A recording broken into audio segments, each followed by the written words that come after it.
Hello दोस्तों, home tuber mom channel में आपका स्वागत है। आज हम लोग जिस टॉपिक पे बात करने वाले हैं, मुझे लगता है वो हर मम्मी को कभी ना कभी अपनी मम्मी वाली जर्नी में फेस करना ही पड़ता है। तो वो है आपके बच्चों का कॉन्स्टिपेशन।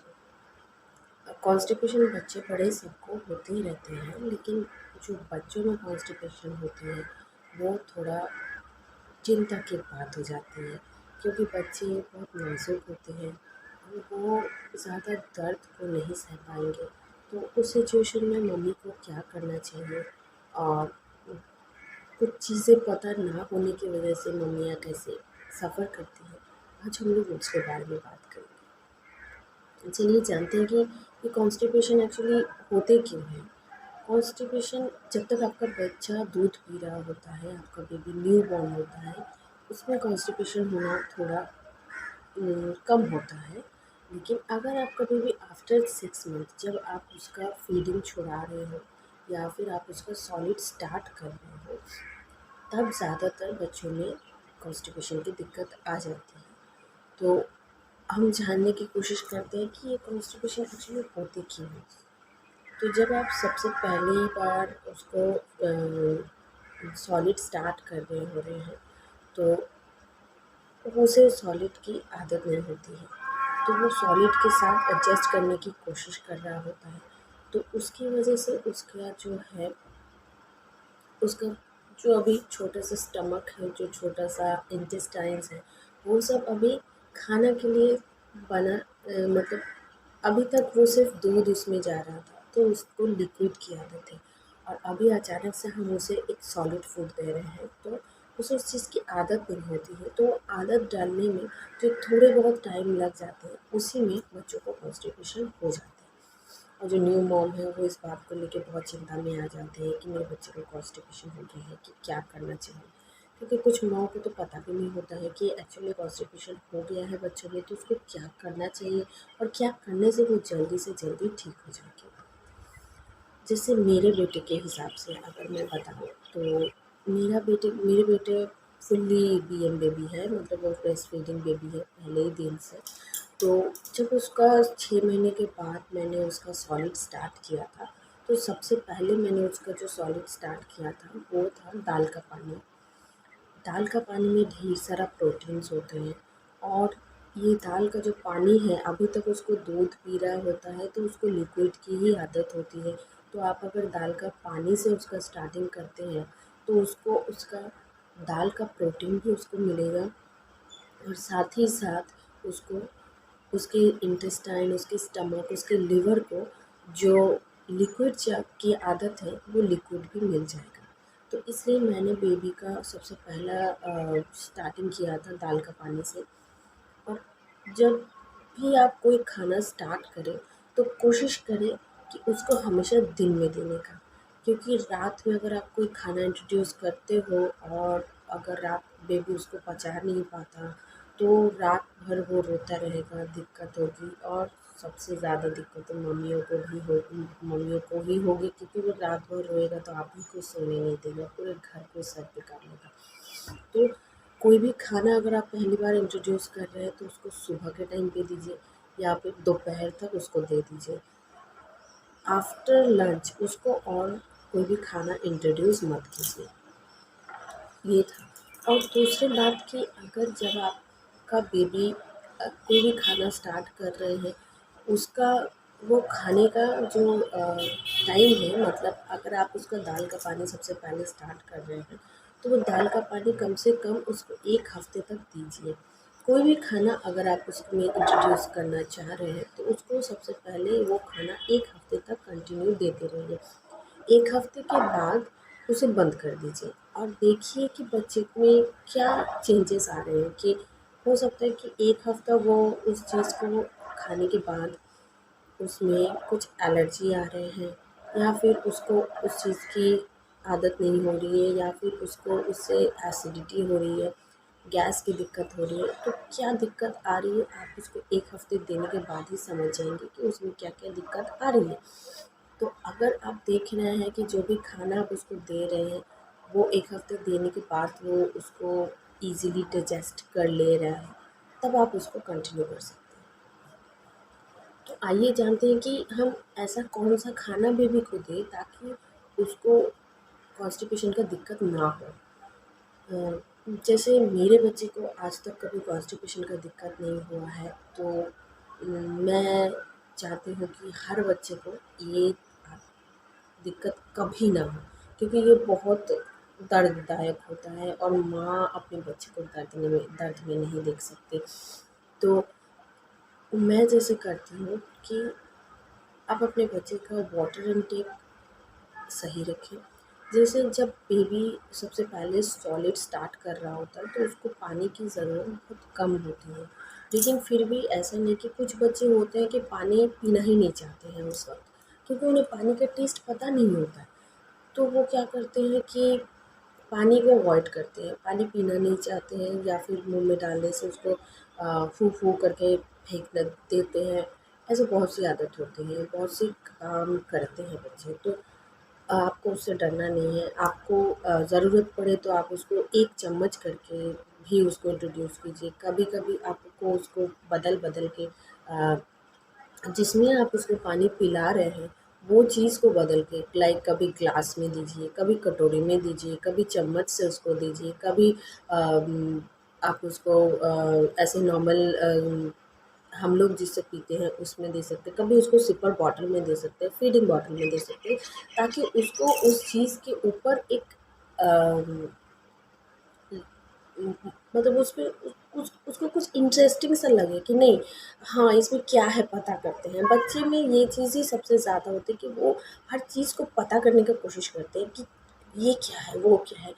तो अगर आप उसको नए-नए चीज़ों में पानी डालेंगे तो वो उसको पीने का कोशिश करेंगे। ये मैंने अपने बच्चे के लिए किया है और मैंने नोटिस किया है कि वो ईज़िली उसको लेता था।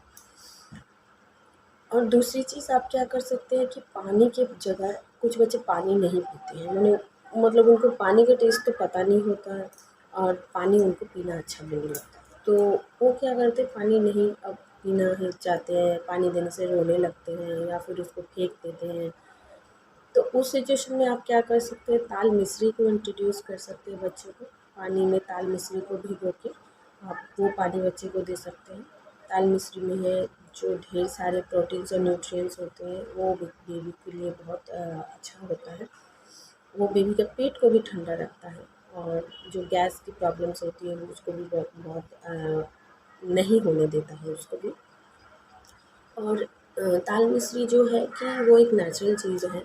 तो जिन बेबियों को कहा जाता है कि सॉल्ट और शुगर आपके बच्चों को जब आपका बेबी सबसे पहले सॉलिड स्टार्ट कर रहा था 1 साल तक के बच्चों को सॉल्ट और शुगर का इंट्रोड्यूस नहीं करवाना चाहिए। तो उन बच्चों को आप ये ताल मिश्री आसानी से दे सकते हो, क्योंकि ताल मिश्री का जो मीठा है वो नेचुरल स्वीटनर है। तो नेचुरल स्वीटनर से बेबी को मिठास का भी एहसास होगा और उसे कोई दिक्कत भी नहीं होगी। आप आप बेबीज़ को और क्या कर सकते हो, आप पानी में नींबू मिला सकते हो, 1-2 बूँद नींबू मिला के देख सकते हो, वो उसको दे के देख सकते हो कभी-कभी। जूसेस दे सकते हो लाइक मौसम्बी का जूस हो गया, पोमेग्रेनेट का जूस हो गया, थोड़ा-थोड़ा करके आप 1 चम्मच ही सही उसको आप जूसेस दे सकते हो। मतलब आपको किसी भी तरीके से उसका वाटर इनटेक इतना रखना है कि वो उसका कॉन्स्टिपेशन का दिक्कत ना आए। कॉन्स्टिपेशन होगा क्यों, ये एक इकलौता कारण होता है कि आपकी बॉडी में पानी की कमी होती है, तभी आपके का जो बॉडी है उसमें कड़कपन आती है। तो अगर आप उसका वाटर इनटेक सही रखेंगे तो आपका ये दिक्कत नहीं होगा। दूसरा, आपके खाने में ऐसी चीज़ें आप रखना होगा लाइक आप उसके खाने में दही चीरा रख सकते हैं। चीरा रख सकते हैं क्योंकि ये बहुत इजीली डिजेस्टेबल होता है। साबूदाना रख सकते हैं, ये भी बहुत अच्छे से बहुत जल्दी और बहुत इजीली डाइजेस्ट हो जाता है। आप रख सकते अगर आपका बेबी 1 साल के ऊपर हो चुका है तो आप अपने बच्चे को मखाना दे सकते हैं ड्राई रोस्ट करके। बटर के साथ ड्राई रोस्ट करके आप उसको मखाना दे सकते हो, या फिर घर होममेड घी में भी आप उसको मखाना दे सकते हैं। और आप दे सकते हैं खजूर दे सकते हैं। खजूर आपको भिगो के ही देना है। आमंड दे सकते हैं। आमंड भी आपको भिगो के छिलका छील के ही देना है बेबीज़ को, क्योंकि जो आमंड का छिलका होता है वो बहुत स्ट्रॉन्ग होता है, उसको डाइजेस्ट करना थोड़ा मुश्किल होता है। तो डॉक्टर्स तो कुछ बड़े लोगों को भी कहते हैं कि आप आमंड का छिलका को छील के ही खाएँ। तो आमंड आप छिलका को छील के दे सकते हैं। और आप दे सकते हैं बच्चे को खोई कहते हैं हम बंगाली में उसको, तो खोई दूध में डाल के दे सकते हैं। खोई जो है वो बहुत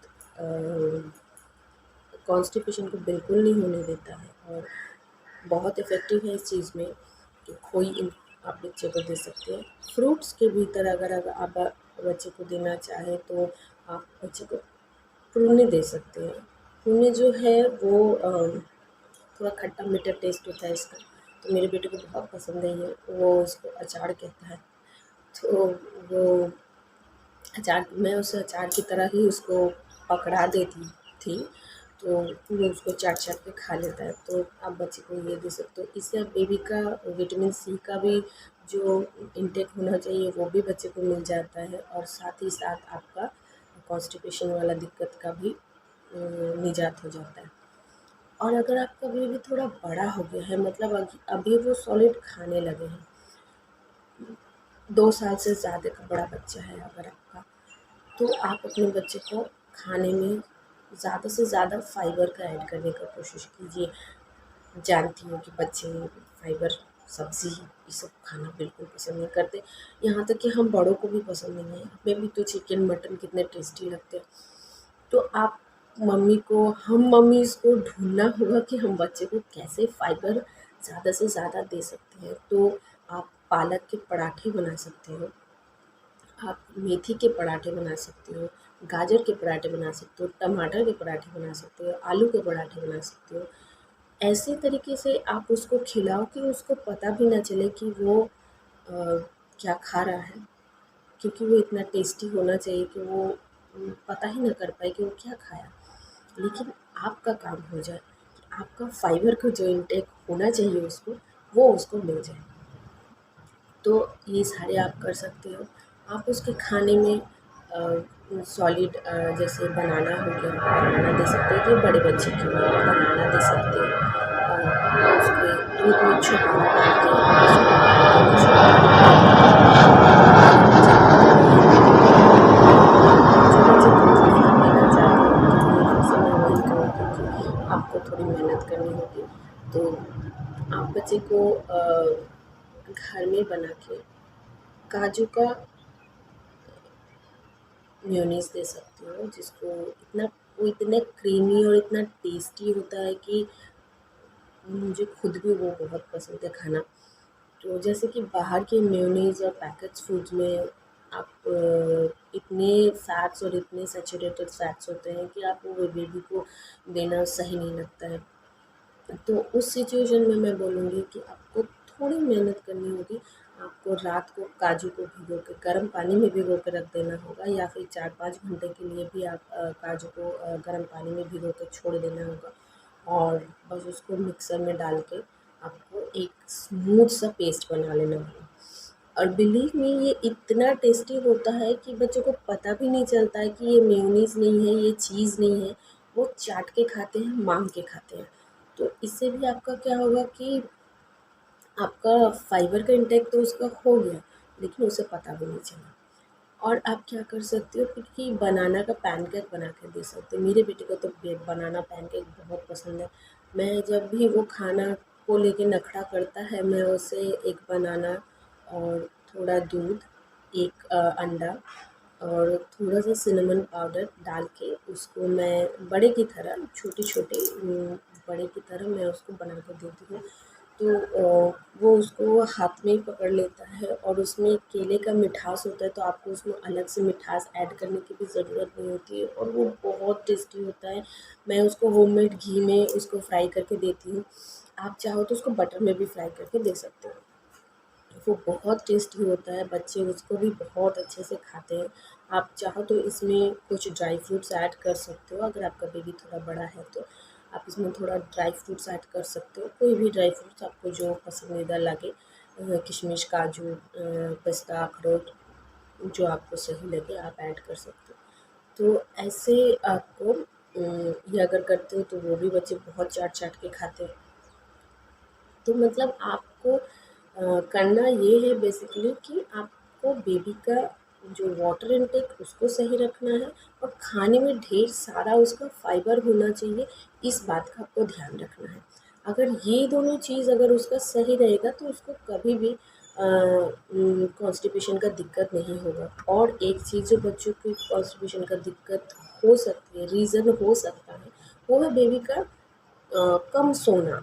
कुछ बच्चे बहुत ज़्यादा एक्टिव होते हैं, बहुत ज़्यादा हाइपर एक्टिव बच्चे होते हैं जो खेलने में इतना उनका मन लगा रहता है कि वो सोना ही नहीं चाहते हैं। तो उस सिचुएशन में आपको कुछ ऐसे करने होंगे कि आप उसको लोरी सुना सकते हो। सोते वक़्त आपको उसका एक रूटीन बनाना होगा कि बच्चा एक रूटीन में ढल जाए और उसका एक नींद का एक पर्टिकुलर टाइम होना चाहिए, वो नींद वो उसका पूरा होना चाहिए। तो अगर उसका नींद पूरा हो रहा है, उसका वाटर इनटेक सही है और उसका खाने में ढेर सारा फाइबर्स है, तो आपके बच्चे को कभी भी कॉन्स्टिपेशन का दिक्कत नहीं होगा दोस्तों। तो ये थी मेरी तरफ से उन मम्मियों के लिए जो इसको लेके काफ़ी परेशान है, पता नहीं है कि क्या करें, कैसे करें, कौन से डॉक्टर के पास जाएँ। तो ये आप घर में ही फ़ॉलो करके आप अपने बच्चे को कॉन्स्टिपेशन से बचा सकते हो और आपको बार-बार डॉक्टर के पास जाने की भी ज़रूरत नहीं पड़ेगी। तो ये थी आज की टॉपिक, और अगर आपको आज का टॉपिक अच्छा लगा तो लाइक, कमेंट और शेयर ज़रूर कीजिएगा। Thank you so much for watching. Bye bye.